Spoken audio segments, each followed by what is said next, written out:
why I'm almost 99% leaving active duty. I'm 99% leaving active duty.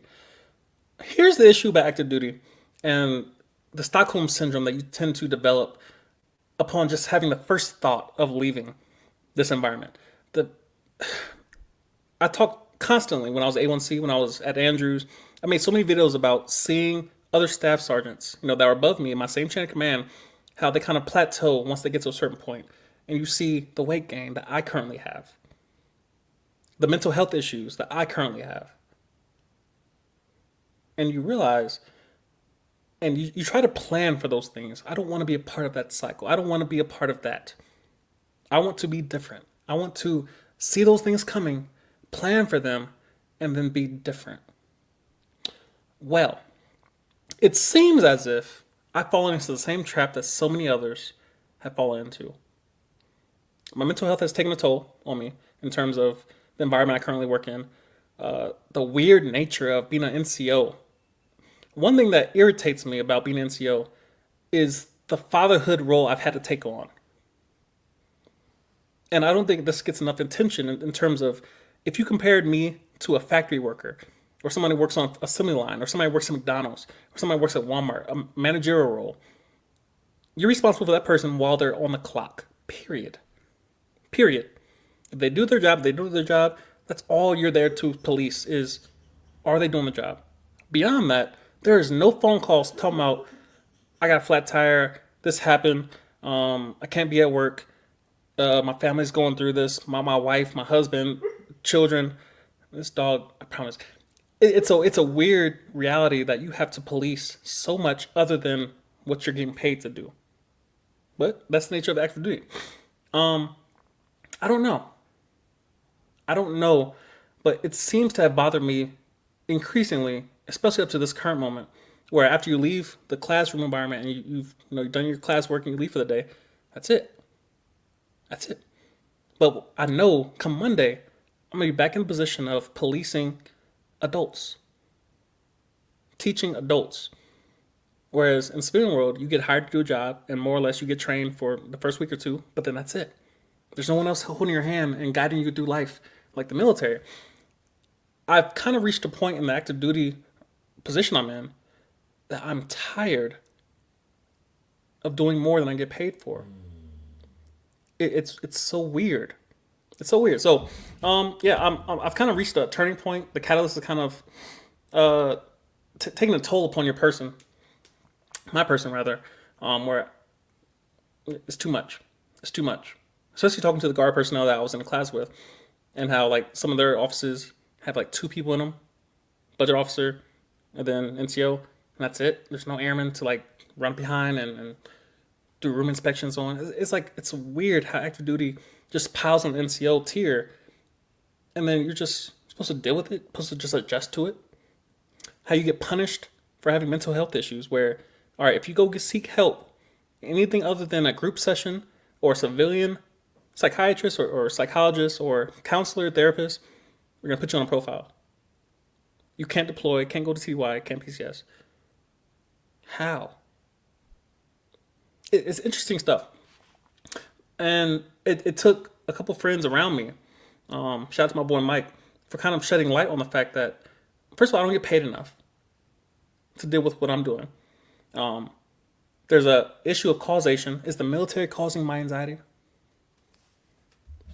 Is the military at fault for why I deal with stressors after I leave work?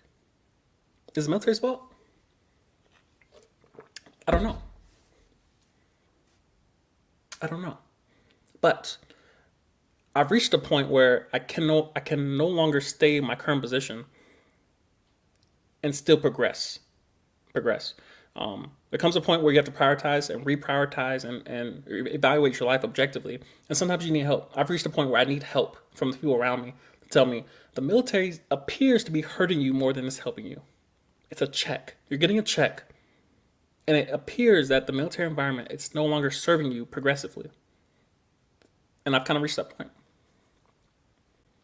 Questions come up of, what would I do after? You don't have a college degree. I don't know. I don't know. YouTube full time. Can I live off YouTube? Not currently. No. The money is it's supplemental, but it's not something I can live off of currently. Um, what options do I have? Well, talking to my commander a while back, something he talked about in regards to options is that sometimes we only consider the options that we want. We only consider the options that seem and appear to be enjoyable. And then it's kind of like you go to a closet, typically this being women, they go in the closet and say, I have nothing to wear. And as a man, I walk up and I say, you have so many options, all these clothes to choose from, and yet you say you have nothing to wear.